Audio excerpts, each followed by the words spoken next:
9to5라고 8시간 동안 사물을 매일 다른 사물들을 갈고 그 이후에도 그렇게 비슷한 맥락의 작업을 쭉 진행을 했는데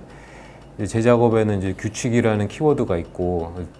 제가 세운 규칙이죠. 그 규칙을 따르는 그런 행위들이 저 나름대로는 한 개인이 사회에 적응하는 어떤 방식이라고 생각을 하면서도 동시에 예술가로서 어떻게 사회에 개입하고 적응할 수 있을까를 고민하다 보니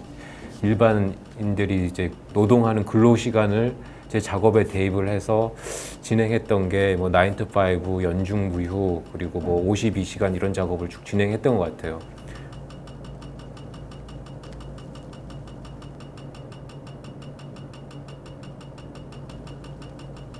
어떻게 보면 이 사회에서 돌아가는 어떤 사회적 규칙에서 멀어져 있는 직업처럼 보이지만 또 한편으로는 이 사회의 구성원이고, 그래서 거기에서 어떤 가능성, 상충하는 어떤 역할 갈등 같은 것들을 좀 작업에 조금 보여주려고 노력을 했었고, 그러다 보니까 저의 정체성 자체를 쓸모와 자꾸 연결시키게 되었고, 그리고 최근에는 기후 변화나 이런 것들 통해서 또 혹은 제가 여기에서 살지만 어느 날 여행이나 다른 일로 다른 국가에 갔을 때 느끼는 어떤 기후에서 오는 불편함이라든지 이런 부분에서 특히 더운 나라에 갔을 때 느끼는 습기, 이 쓸모없는 습기들이 모아서 무엇을 할 수 있을까 고민을 하다 보니까 최근에 습도 관련한 작업을 진행을 하고 있고, 또 때마침 올해 우리나라가 그런 습기에 여러 가지 영향을 받는 것 같고, 그리고 올해 있어 보니까 이게 올해로 끝나지 않을 것 같다는 그 불길한 어떤 그런 예감을 자꾸 들게 하더라고요.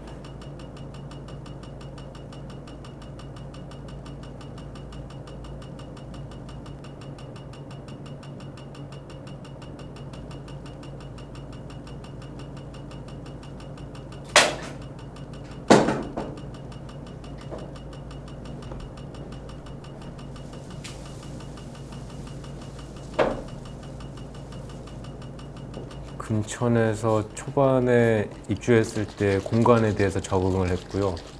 그리고 좀 적응된 다음에는 날씨에 대해서 적응을 하고 있고요.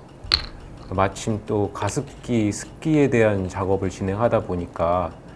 올해처럼 이렇게 최장 장마를 기록한 해에서는 되게 유의미한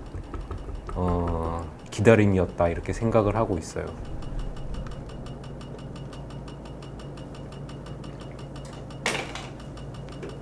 기후가 변하면서 이렇게 우리가 느끼지 못했던 그런 어떤 불쾌감이라든지 이런 것들을 느끼면서 쓸모 없어진 이 습기, 물론 겨울에는 또 필요하지만 또 그런 걸 가지고 예술로 어떻게 사용해 볼 수 있을까 고민하던 차에 그 수채화를 떠올렸고, 습기를 모아서 수채화를 그리면서 또 좀 드는 고민은 습기가 좀 촉감적인 부분이 강한데 시각적으로 보여주다 보니까 거기서 오는 약간의 모순이나 작업적인 맥락이 중간에 좀 막힌다거나 이런 것도 여기 금천예술공장에서 느꼈던 것 같아요.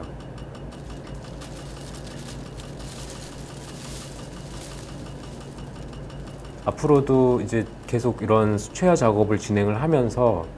동시에 여러 가지 방식, 그러니까 설치 작품으로 이제 다시 구현하는 방법들을 고민하고 있고, 기존의 미술 소통 방식이 아닌 SNS를 통해서 그날의 습도를 보여줄 수 있는 그런 방식들을 지금 고민하고 계획하고 있습니다.